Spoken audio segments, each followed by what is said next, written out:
Из глубины далеких веков дошли до нас сказания о подвигах богатыря Манаса, его сына Семетея и внука Сейтека.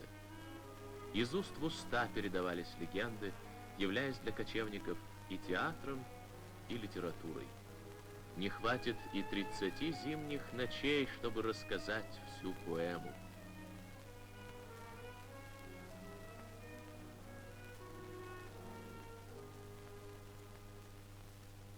Позади длинный день, трудная дорога, а голос рассказчика уводит людей в сказочные события легенды.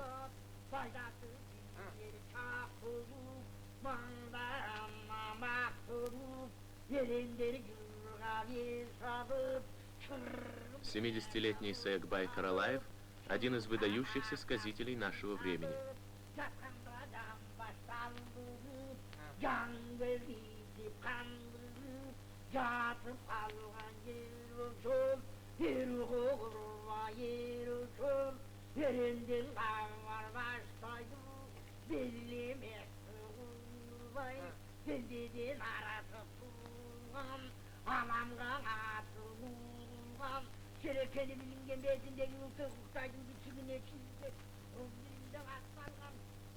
Настал новый день. Давно погас огонь, но люди словно не замечают этого.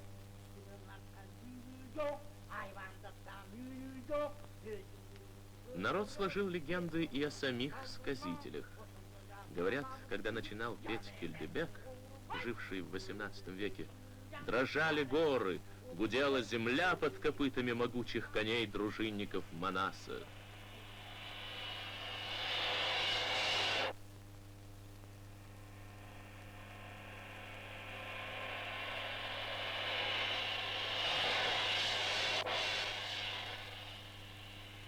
В переплетении фантастики и реального прелесть и красота поэмы. В ней отразились думы и чаяния, мудрость и талант киргизского народа. Быль и небыль смешаны здесь.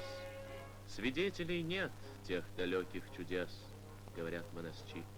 Но люди верили в подлинность сказаний. Долина Каркыра. По преданию, здесь Манас положил начало объединению киргизских племен. Здесь проходили поминки по хану Кокитею, длившиеся 6 месяцев. На этих камнях разводился огонь, варилось мясо для гостей, прибывших со всех концов света. Сотни лет киргизы страдали от междоусобных войн. Иноземцы топтали киргизские пастбища, угоняли пленных и табуны.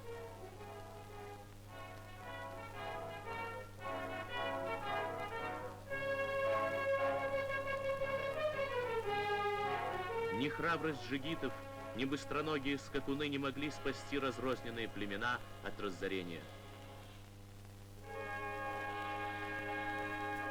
И фантазия народа родила облик бесстрашного Манаса. Он объединил могучих киргизских батыров и положил конец народным страданиям.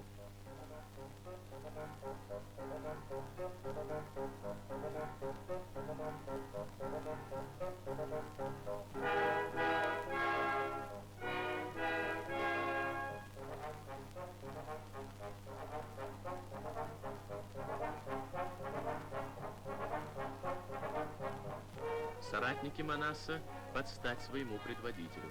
Их образы яркие и убедительны. Алмамбет не хуже Манаса знает искусство боя. Чубак вспыльчив и горяч.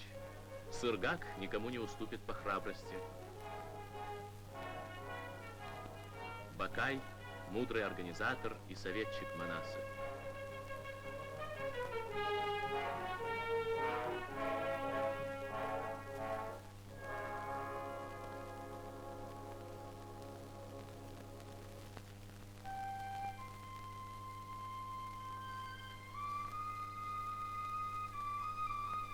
Красавица Каныкей, чуткая подруга воина, она предостерегает мужа от тщеславия и неверных поступков, сердцем предчувствует будущее.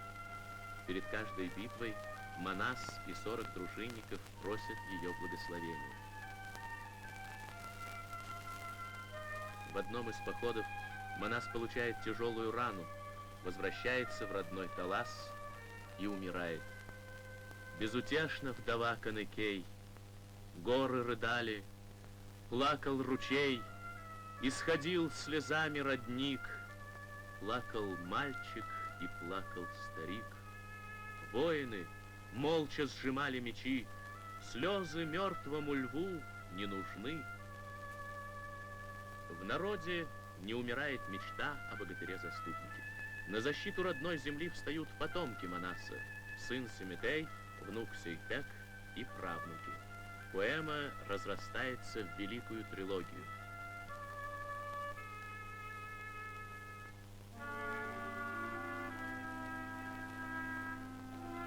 Памятник XIV века.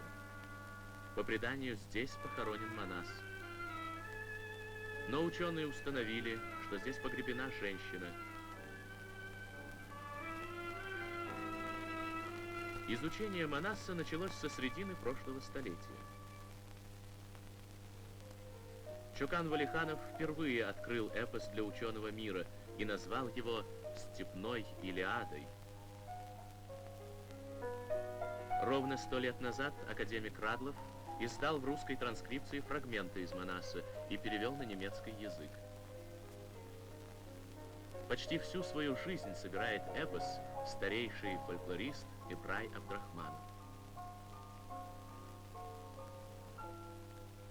Он лично знал многих сказителей и дружил с выдающимся монасчи Сагынбаем Розбаковым.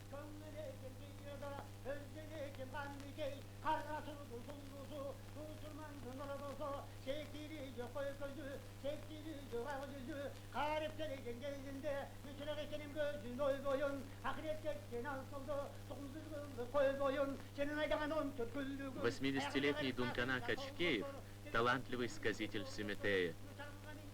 Если в Манасе патетически звучит героика, то сказание о Семетее носит романтический характер. В нем повествуется о судьбе сына Манаса. В Сейтеке основное место занимает бытовая психологическая драма. Широкое изучение трилогии началось только после Октябрьской революции. В секторе монасоведения Киргизской академии наук хранятся 18 вариантов, записанные от Шапака Рысмындиева, Молдобасана Мусулмантулова, Мамбета Чокморова, классика киргизской литературы Тоголока Молдо и других. Только от одного Саякбая Каралаева записано 500 тысяч стихотворных строк. Много интересных вопросов стоят перед учеными. Был ли Манас исторической личностью? Где и когда были сложены первые сказания? Одни ученые считают, что в X-XI веках, другие относят к более позднему периоду. Эпос привлекает внимание писателей, композиторов, художников. Изданы сводные варианты трилогии, состоящие из 100 тысяч стихотворных строк.